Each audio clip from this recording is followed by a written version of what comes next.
Les demoiselles de Bienfilâtre. Auguste de Villiers de l'Isle-Adam. Les contes cruels. À Monsieur Théodore de Banville. De la lumière. Dernière parole de Goethe. Pascal nous dit qu'au point de vue des faits, le bien et le mal sont une question de latitude. En effet, tel acte humain s'appelle crime ici, bonne action là-bas, et réciproquement. Ainsi, en Europe, l'on chérit généralement ses vieux parents. En certaines tribus de l'Amérique, on leur persuade de monter sur un arbre, puis on secoue cet arbre.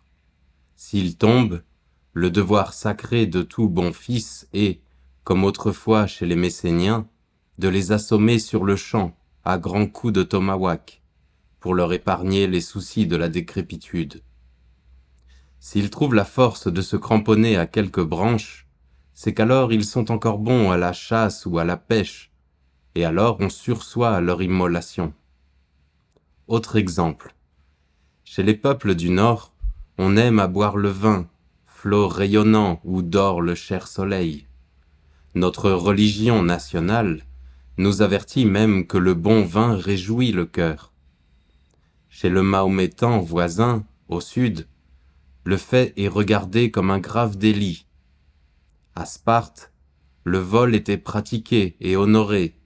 C'était une institution hiératique, un complément indispensable à l'éducation de tout lacédémonien sérieux.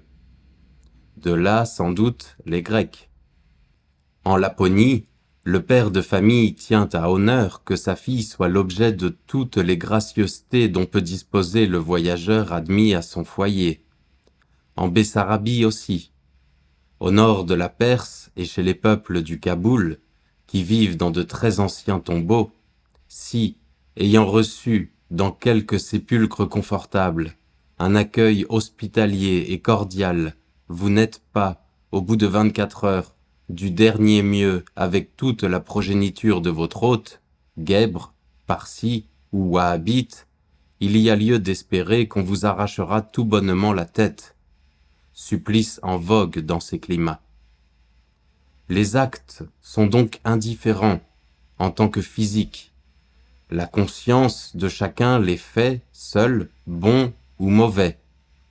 Le point mystérieux qui gît au fond de cet immense malentendu est cette nécessité native où se trouve l'homme de se créer des distinctions et des scrupules, de s'interdire telle action plutôt que telle autre, selon que le vent de son pays lui aura soufflé celle-ci ou celle-là. L'on dirait, enfin, que l'humanité tout entière a oublié et cherche à se rappeler, à tâtons, on ne sait quelle loi perdue. Il y a quelques années florissait, orgueil de nos boulevards, certains vastes et lumineux cafés, situés presque en face d'un de nos théâtres de genre, dont le fronton rappelle celui d'un temple païen. Là se réunissait quotidiennement l'élite de ces jeunes gens qui se sont distingués depuis, soit par leur valeur artistique, soit par leur incapacité, soit par leur attitude dans les jours troubles que nous avons traversés. Parmi ces derniers, il en est même qui ont tenu les rênes du char de l'État.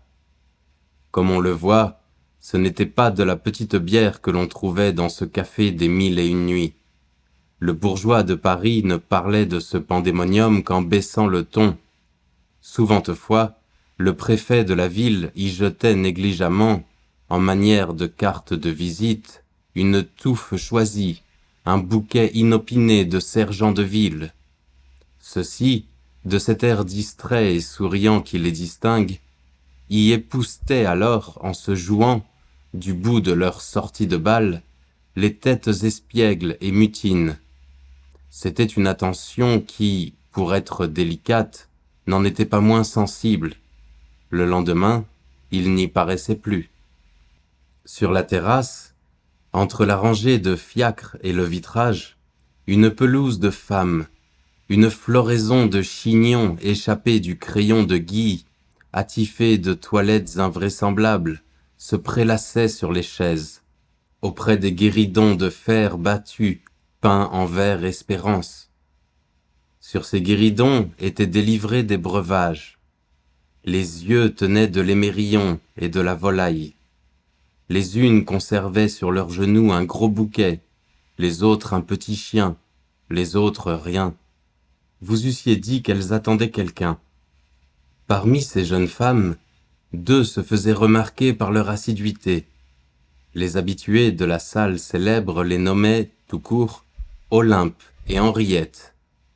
Celle-là venait dès le crépuscule, s'installait dans une anfractuosité bien éclairée, réclamait, plutôt par contenance que par besoin réel, un petit verre de Vespétro ou un Mazagran, puis surveillait le passant d'un œil méticuleux. Et c'étaient les demoiselles de Bienfilâtre. Leurs parents, gens intègres, élevés à l'école du malheur, n'avaient pas eu le moyen de leur faire goûter les joies d'un apprentissage. Le métier de ce couple austère, consistant principalement à se suspendre à chaque instant avec des attitudes désespérées à cette longue torsade qui correspond à la serrure d'une porte cochère. Dur métier. Et pour recueillir, à peine éclairsemés, quelques deniers à Dieu. Jamais un terne n'était sorti pour eux à la loterie. Aussi Bienfilâtre maugréait-il, en se faisant, le matin, son petit caramel. Olympe et Henriette, en pieuses filles, comprirent de bonne heure qu'il fallait intervenir. Sœurs de joie depuis leur plus tendre enfance, elles consacrèrent le prix de leur veille et de leur sueur à entretenir une aisance modeste, il est vrai, mais honorable dans la loge. Dieu bénit nos efforts, disaient-elles parfois, car on leur avait inculqué de bons principes, et, tôt ou tard, une première éducation, basée sur des principes solides, porte ses fruits. Lorsqu'on s'inquiétait de savoir si leur labeur, excessif quelquefois, n'altérait pas leur santé, elles répondaient, évasivement, avec cet air doux et embarrassé de la modestie et en baissant les yeux, « Il y a des grâces d'État ». Les demoiselles de Bienfilâtre étaient, comme on dit, de ces ouvrières qui vont en journée la nuit. Elles accomplissaient, aussi dignement que possible, vu certains préjugés du monde, une tâche ingrate, souvent pénible. Elles n'étaient pas de ces désœuvrés qui proscrivent, comme déshonorant, le saint calus du travail, et n'en rougissaient point. On citait d'elles plusieurs beaux traits, dont la cendre de Monthyon avait dû tressaillir dans son beau cénotaphe. Un soir, entre autres, elles avaient rivalisé d'émulation et s'étaient surpassées elles-mêmes pour solder la sépulture d'un vieux oncle, lequel ne leur avait cependant légué que le souvenir de taloches variées, dont la distribution avait eu lieu naguère au jour de leur enfance. Aussi étaient-elles vues d'un bon œil par tous les habitués de la salle estimable, parmi lesquels se trouvaient des gens qui ne transigeaient pas. Un acte amical, un bonsoir de la main répondait toujours à leurs regards et à leurs sourires. Jamais personne ne leur avait adressé un reproche ni une plainte. Chacun reconnaissait que leur commerce était doux, affable. Bref, elles ne devaient rien à personne, faisaient honneur à tous leurs engagements et pouvaient, par conséquent, porter haut la tête. Exemplaires, elles mettaient de côté pour l'imprévu, pour quand les temps seraient durs, pour se retirer honorablement des affaires un jour. Rangées, elles fermaient le dimanche. En filles sages, elles ne prêtaient point l'oreille aux propos des jeunes muguets, qui ne sont bons qu'à détourner les jeunes filles de la voie rigide du devoir et du travail. Elles pensaient qu'aujourd'hui la lune seule est gratuite en amour. Leur devise était célérité, sécurité, discrétion. Et sur leur carte de visite, elles ajoutaient spécialité. Un jour, la plus jeune, Olympe, tourna mal. Jusqu'alors irréprochable, cette malheureuse enfant écouta les tentations auxquelles l'exposait plus que d'autres, qui la blâmeront trop vite peut-être, le milieu où son état la contraignait de vivre. Bref, elle fit une faute, elle aima. Ce fut sa première faute. Mais qui donc a sondé l'abîme où peut nous entraîner une première faute? Un jeune étudiant, candide, beau, doué d'une âme artiste et passionnée, mais pauvre comme Job, un nommé Maxime, dont nous taisons le nom de famille, lui conta des douceurs et la mit à mal. Il inspira la passion céleste à cette pauvre enfant qui, vu sa position, n'avait pas plus de droit à l'éprouver qu'Ève a mangé le fruit divin de l'arbre de la vie. De ce jour, tous ses devoirs furent oubliés. Tout alla sans ordre et à la débandade. Lorsqu'une fillette a l'amour en tête, va te faire l'enlaire. Et sa sœur, hélas, cette noble Henriette, qui maintenant pliait, comme on dit, sous le fardeau, parfois, elle se prenait la tête dans les mains, doutant de tout, de la famille, des principes, de la société même. Ce sont ses mots, criait-elle. Un jour, elle avait rencontré Olympe vêtue d'une petite robe noire, en cheveux, et une petite jatte de fer blanc à la main. Henriette, en passant, sans faire semblant de la reconnaître, lui avait dit très bas « Ma sœur, votre conduite est inqualifiable. Respectez au moins les apparences. » Peut-être, par ces paroles, espérait-elle un retour vers le bien. Tout fut inutile. Henriette sentit qu'Olympe était perdue. Elle rougit et passa. Le fait est qu'on avait jasé dans la salle honorable. Le soir, lorsqu'Henriette arrivait seule, ce n'était plus le même accueil. Il y a des solidarités. Elle s'apercevait de certaines nuances humiliantes. On lui marquait plus de froideur depuis la nouvelle de la malversation d'Olympe. Fière, elle souriait comme le jeune Spartiate dont un renard déchirait la poitrine, mais, en ce cœur sensible et droit, tous ses coups portaient. Pour la vraie délicatesse, un rien fait plus de mal souvent que l'outrage grossier, et sur ce point, Henriette était d'une sensibilité de sensitive, comme elle dut souffrir.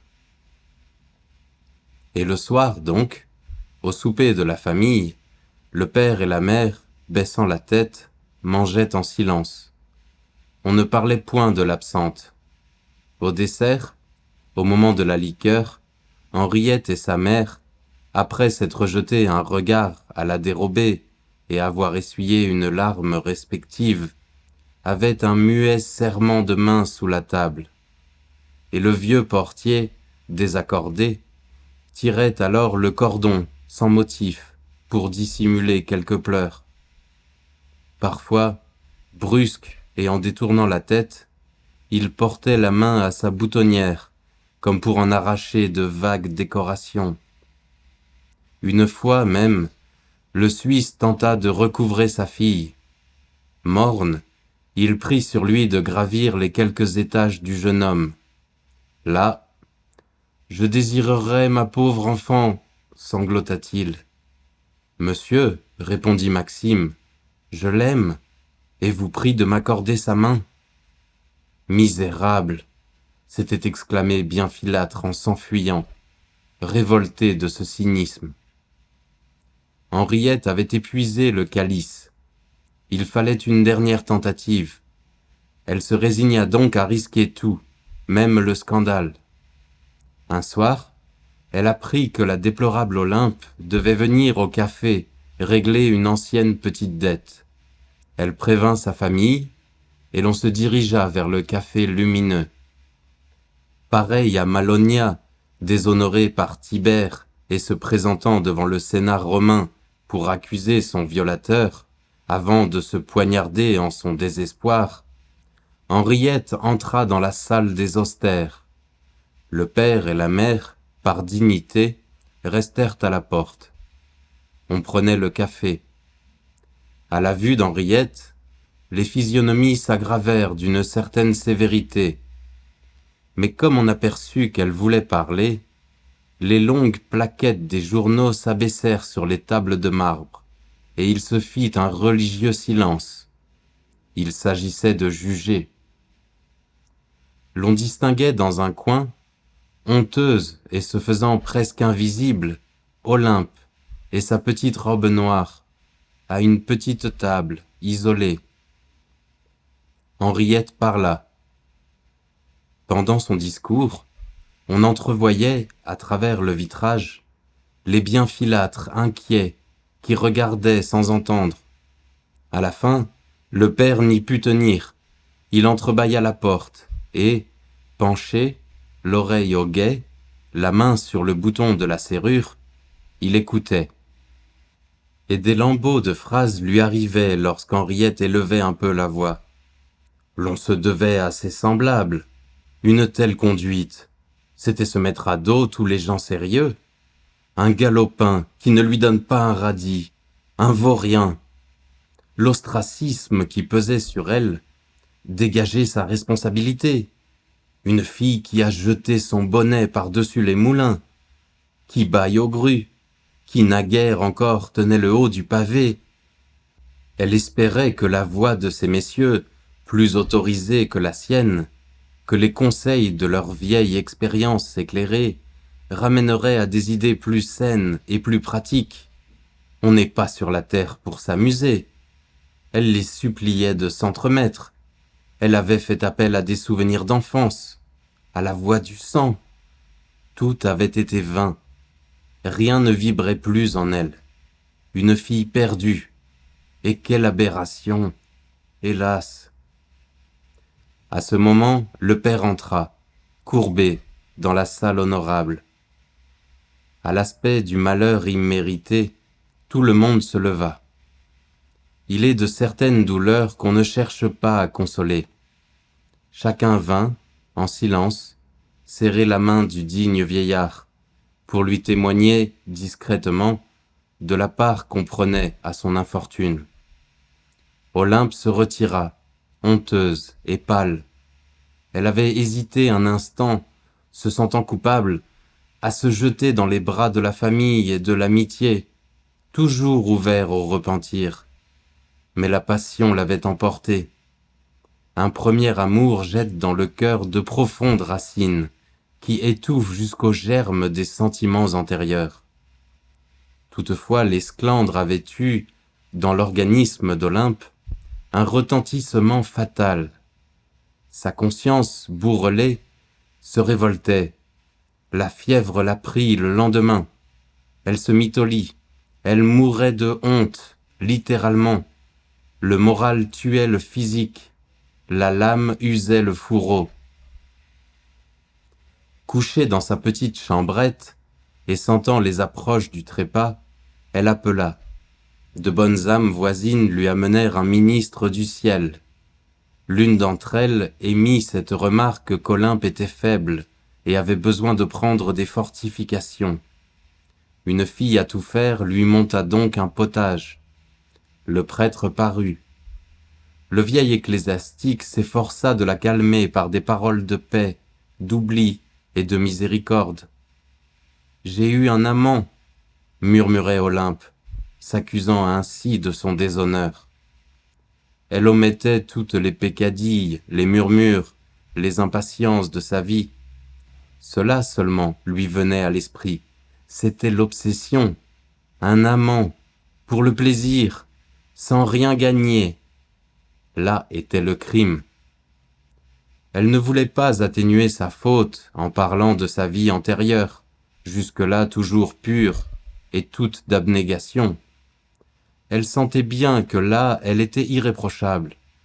Mais cette honte où elle succombait, d'avoir fidèlement gardé de l'amour à un jeune homme sans position et qui, suivant l'expression exacte et vengeresse de sa sœur, ne lui donnait pas un radis, Henriette, qui n'avait jamais failli, lui apparaissait comme dans une gloire. Elle se sentait condamnée, et redoutait les foudres du souverain juge, vis-à-vis duquel elle pouvait se trouver face à face d'un moment à l'autre. L'ecclésiastique, habitué à toutes les misères humaines, attribuait au délire certains points qui lui paraissaient inexplicables, diffus même, dans la confession d'Olympe. Il y eut là, peut-être, un quiproquo, certaines expressions de la pauvre enfant ayant rendu l'abbé rêveur 2 ou 3 fois. Mais le repentir, le remords, étant le point unique dont il devait se préoccuper, peu importait le détail de la faute. La bonne volonté de la pénitente, sa douleur sincère suffisait. Au moment donc où il allait élever la main pour absoudre, la porte s'ouvrit bruyamment. C'était Maxime, splendide, l'air heureux et rayonnant, la main pleine de quelques écus et de 3 ou 4 Napoléons qu'il faisait danser et sonner triomphalement. Sa famille s'était exécutée à l'occasion de ses examens. C'était pour ses inscriptions. Olympe, sans remarquer d'abord cette significative circonstance atténuante, étendit, avec horreur, ses bras vers lui. Maxime s'était arrêté, stupéfait de ce tableau. « Courage, mon enfant !» murmura le prêtre, qui crut voir dans le mouvement d'Olympe un adieu définitif à l'objet d'une joie coupable et immodeste. En réalité, c'était seulement le crime de ce jeune homme qu'elle repoussait, et ce crime était de n'être pas sérieux. Mais au moment où l'auguste pardon descendait sur elle, un sourire céleste illumina ses traits innocents. Le prêtre pensa qu'elle se sentait sauvée, et que d'obscures visions séraphiques transparaissaient pour elle sur les mortelles ténèbres de la dernière heure. Olympe, en effet, venait de voir, vaguement, les pièces du métal sacré reluire entre les doigts transfigurés de Maxime. Ce fut seulement, alors, qu'elle sentit les effets salutaires des miséricordes suprêmes. Un voile se déchira. C'était le miracle. Par ce signe évident, elle se voyait pardonnée d'en haut et rachetée. Éblouie, la conscience apaisée, elle ferma les paupières, comme pour se recueillir avant d'ouvrir ses ailes vers les bleus infinis. Puis ses lèvres s'entr'ouvrirent, et son dernier souffle s'exhala, comme le parfum d'un lys, en murmurant ces paroles d'espérance. Il a éclairé,